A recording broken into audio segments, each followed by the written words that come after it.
Now I'd recognize the chairman of our full committee, Mr. Dingell, but I would like to point out that it was Mr. Dingell who has been pressing very hard that we have this hearing today, and so we do have to thank him for that and recognize the chairman of the full committee. Thank you, Mr. Chairman, for your kind words, and I commend you for this hearing, and I thank you for your leadership in this matter. I'd like to begin by welcoming our visitors and guests today. Thank you for being with us today.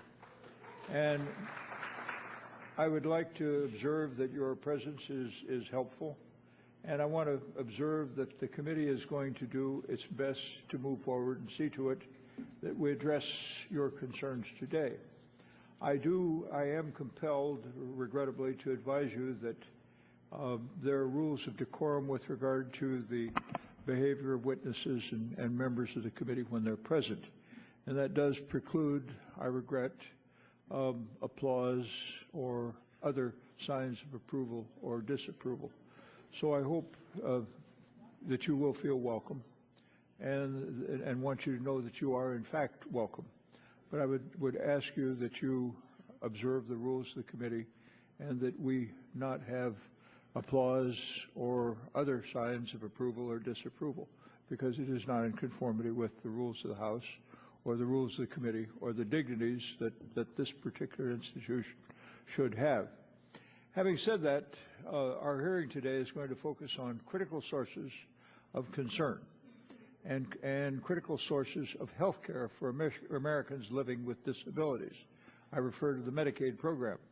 Millions of people with disabilities, frail seniors in nursing homes, children born with birth defects, children who are otherwise hurt, people struggling with mental illness or intellectual disabilities, adults whose disabilities occur later in life depend on Medicaid for needed services, including services nowhere else available, especially from existing sources of insurance.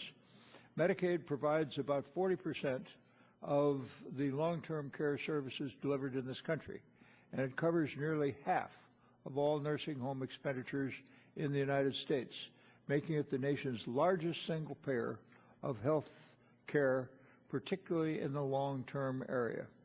One of the challenges that we face in the country is how to improve access to the services in the community, rather than to require admission to nursing homes to receive them. Those who receive community-based services have an improved quality of life and are better able to live a decent life and to do so near family and friends. States have taken steps to improve availability of community services. The Money Follows the Person demonstration, which provides states 1 year of enhanced funding for each person transitioned back in the community, is indeed a good first step. This has been a very, very interesting thing, but it has been unfortunate that a person must first live in an institution 6 months in order to be eligible to this transition program that appears to be very counterproductive of the goals that everybody follows. The availability of waivers and the new state option to provide community and home-based services without waiver provides critical tools for transition to community care. But again, the income and resource thresholds often mean that people with disabilities must choose between better paid employment and health services that allow them to remain in the community. And yet tens of thousands of people are on waiting lists for waiver places, nearly 260,000 in the year 2005, a clear indication of the need and the workability of these programs and the need to expand them. Unfortunately, while states have been making progress at transitioning individuals back into their communities, the administration is trying to hold this kind of progress back rather than to move it forward. It has proposed regulations that seriously curtail or eliminate the ability of people living in communities with disabilities to receive needed services. For example, limiting transition and transportation services for disabled children who receive health services in schools, and restricting rehabilitation services to those with long-term disabilities because they may never fully recover is short-sighted and a source of harm for those affected by such regulations. And I want to repeat, the denying of long-term disabilities to people because they may never fully recover is, in my view, an outrageous thing which is indefensible in any company.